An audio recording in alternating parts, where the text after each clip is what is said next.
Good day, everyone, and I am tasked to give to you some insights about critical theory.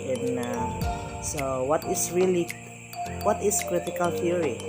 So, critical theory is a philosophical approach to culture and especially to literature that seeks to confront the social, historical, and ideological forces and structures that produced and constrains it. Also, critical theory emerged out from the Marxist tradition and was developed by a group of sociologists at the University of Frankfurt in Germany who referred to themselves as the Frankfurt School. So the primary characteristic of the critical theory is the contradiction. So contradiction or tensions happens when the ideas of social systems change over time. So it changes between how they are and how they could be. Next one is critical theory in education is about questioning how our educational system can best offer education to all people. So it offers opportunities and understanding of the different perspective and disadvantaged member of the society. So critical theory aims to dig beneath the surface of social life and uncover the assumptions that keep human beings from a full and true understanding of how the world works. So, in critical theory, it is generally derived from the postmodernism and liberation pedagogy. So, the goal is to raise consciousness and transform education and society, and it is focused on empowering those who have been disenfranchised. And the self-determination is possible if people become conscious of the overthrow and forces that exploit them. So, in critical theory, ask questions like who controls and who benefits of social institutions, especially in education. So, in education, critical theory, the first goal is making the oppressed aware of their condition. So, most deconstruct test exposed methods of domination and empower the disposed. So, societal values should be derived from an authentic conversation in which all individuals have been in equal voice. So, teachers, in critical theory in education, teachers must encourage students to express their beliefs and concerns and facilitate conversation that lead to a realization that values are diverse and it is not universal. So teachers should be empowered finding allies and joining others in the community to expose issues and bring about changes. So in the curriculum, it should grow from children's own stories and experiences and leading to exploration of problems and knowledge for solving them, ultimately emancipating those who have been dominated.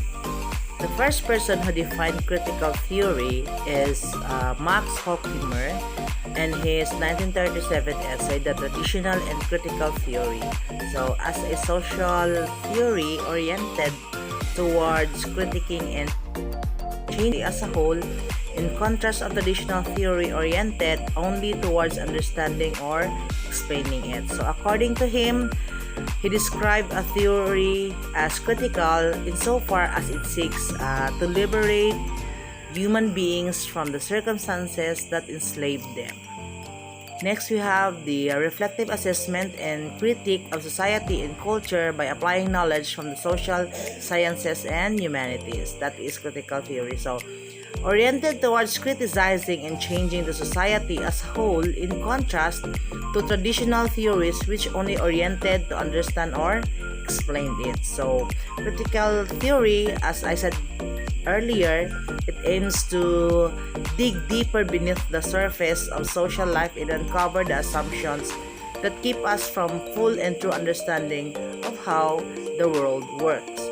So, This was developed by a group of sociologists at Frankfurt School in Germany, namely Max Horkheimer and Theodor Adorno, and it has two different meanings. So first, in sociology and political philosophy, and second, in literary studies and literary theory. Next, we have the two core concepts of critical theory. So first is it should be directed at the totality of the society. Second is it should improve the understanding of society by integrating. So according to Max Horkheimer, an adequate critical theory meets three criteria. So we have first the explanatory. The explanatory explains what is wrong with the current society or in reality. Next, we have the practical. Here, it identifies the actors to change it. And number 3 is the normative. So normative provide both clear norms of criticism and achievable practical goals for social transformation. Next, we have the examples of critical approaches. So we have 3, the Marxism, the postmodernism, and the feminism. So these critical theories expose the challenge and communication of dominant social, economic, and political structures. So critical theory in education questions how our education system can better improve our education irrespective of socioeconomic background and other barriers. So it offers an understanding and opportunities of the different critical perspective of disadvantaged members of the society. So critical theory in education is about questioning on how our education system can be best offer education to all people. So it also offers opportunities and understanding of the different perspective or disadvantage in the members of the society. Next, the main ideas of critical theory. So in critical theory, it teaches that knowledge is power. This means that the understanding the ways one is oppressed enables one to take action to change oppressive forces. So critical social science makes a conscious attempt to fuse the theory and the action. Next one, we have here the learning experiences. So first, we have any interaction like course, program, or other experience in which learning takes place.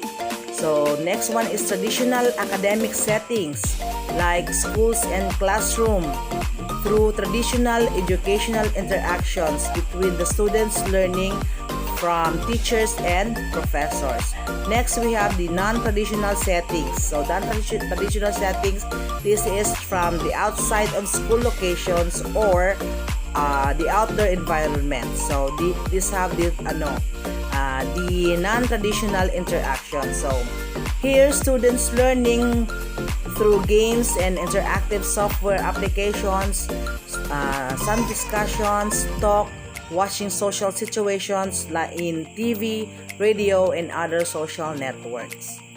So we have here also the school context of the critical theory. So we have teaching learning process, observation of teachers and other students or staff, various curricular and extracurricular activities, and hidden curriculum practices, the teacher-students relations, the social integration, the opportunity, achievement, adventure, the general satisfaction, negative effect, the quality of school curriculum, and the classroom environment. So to sum up, critical theory is a systematic critique or analysis of social experiences and system of human beings to determine visible and invisible forces of structures which constrain, inhibit, encourage, or enhance personal freedom. It also cluster of theme inspired by quest for freedom, and critical theory is searching, seeking, questioning for freedom against constraints and abolition of social injustice. Next, we have the instruction on critical theory. So, instructional strategies to promote critical thinking includes providing, first, we have opportunities for students to solve problems with multiple solutions. Second, the structure that allows students to respond to open-ended questions and formulate situations to problems. And the last one is the variety of learning activities that allow students to choose and engage in solving authentic problems. So now we have the critical theory in assessment.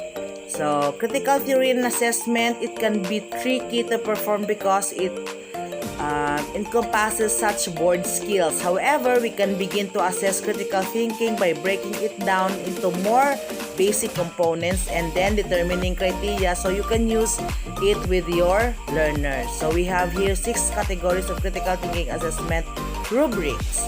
So first, we have the questioning abilities. So this is all about the learner's capacity for formulating questions and framing relevant inquiries around a problem or challenge. Next, we have number 2 is the use of information. So information here is everywhere, and we all know about that, and the amount we have available is growing exponentially. So number 3, we have keeping an open mind. So it takes many cultures, beliefs, and stories to make a world. So there are only many possible answers to the questions we face every day in life. So we have number 4, the drawing of conclusions. So here, when we draw conclusions, we see the true purpose of an information quest comes to its fruition. So number 5, we have communication and collaboration. So the classrooms and workforces of today and of the future are places of teamwork and trust. So learning how to build connections and manage a role of a collaborative group is an essential modern learner skill. Such skills are life skills. And the last one, we have self-awareness. So by far, one of the most important aspects of being able to think critically is based in self-awareness. So it's knowing potential without any expectations, limits without judging, and ability without arrogance. So in short, it is mastery of the self. So that's all, and this is all my references. So thank you for listening.